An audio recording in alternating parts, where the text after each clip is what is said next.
നിവിൻ പോളിയുടെ ഒരു web series ഇപ്പം ചെയ്യുന്നുണ്ട്. അത് ഭയങ്കര റിസ്ക് ആയിട്ടുള്ള ഒരു എലമെന്റ് അതിൻ്റെ അകത്ത് ഉണ്ടെന്ന് പറഞ്ഞു. ഏതാണ്? അതായത് ഞങ്ങൾ അതിൽ ഒരു ഷോട്ട് എന്ന് പറഞ്ഞു കഴിഞ്ഞാൽ ഒരു വൺ ടേക്കാണ്.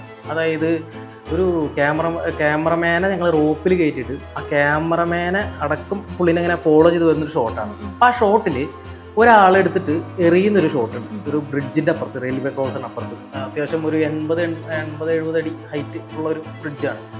അപ്പോൾ ഞങ്ങളിത് റോപ്പെല്ലാം കണക്ട് ചെയ്ത് സെറ്റ് ചെയ്തപ്പോൾ ഞാൻ പറഞ്ഞില്ല, അപ്പോൾ ഈ അറിയാത്ത ആളുകൾ ഇതിനിടയിൽ കയറി വന്നിട്ടുണ്ടായിരുന്നു. അപ്പോൾ ഞങ്ങൾക്ക് പറ്റിയത് എന്താണെന്ന് പറഞ്ഞു കഴിഞ്ഞാൽ റോപ്പ് കുടുങ്ങിപ്പോയി. ആളുടെ ഈ നമ്മുടെ ഡ്യൂപ്പായിരുന്നു, നമ്മുടെ ഫൈറ്ററായിരുന്നു. അപ്പോൾ അത് കഴുത്തിൽ കുടുങ്ങി.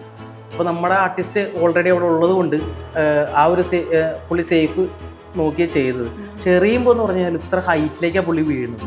അപ്പം ഞങ്ങളാണ് ഇത് റോപ്പ് ഹോൾഡ് ചെയ്തത്. പെട്ടെന്ന് മഴയും കൂടി ഉണ്ടായിരുന്നു. മഴ നമ്മൾ റെയിൻ എക്സ്ട്രാ സെറ്റ് ചെയ്തതാണ്. പക്ഷെ ഞങ്ങളുടെ കണ്ണിലോട്ട് മഴ വന്നു. അപ്പോൾ ഇയാൾ വീണു ഞങ്ങൾക്ക് കാണാൻ പറ്റുന്നു. പുള്ളി അങ്ങോട്ട് പോകുന്നത് കണ്ടു. പക്ഷെ ഞങ്ങൾ അവിടെ കറക്റ്റ് ടൈമിങ്ങിൽ വലിച്ച്, അത് വലിയ റിസ്ക് ആയിരുന്നു. കാരണം എന്ന് പറഞ്ഞാൽ താഴത്തോട്ട് പോയി കഴിഞ്ഞാൽ പിന്നെ ആള് ഇല്ലാന്നൊരു അവസ്ഥയായിരുന്നു. എല്ലാ സ്റ്റണ്ടും, കാരണം ഞങ്ങൾ ചെയ്യുന്ന ഓരോ സ്റ്റണ്ടും ഭയങ്കര ടെൻഷനായിട്ട് തന്നെ. ടെൻഷൻ ഞങ്ങൾ കാണിക്കൂല. പക്ഷെ അവിടെ കാണിച്ച ഡയറക്ടർക്ക് ടെൻഷനാവും, പ്രൊഡ്യൂസർക്ക് ടെൻഷനാവും.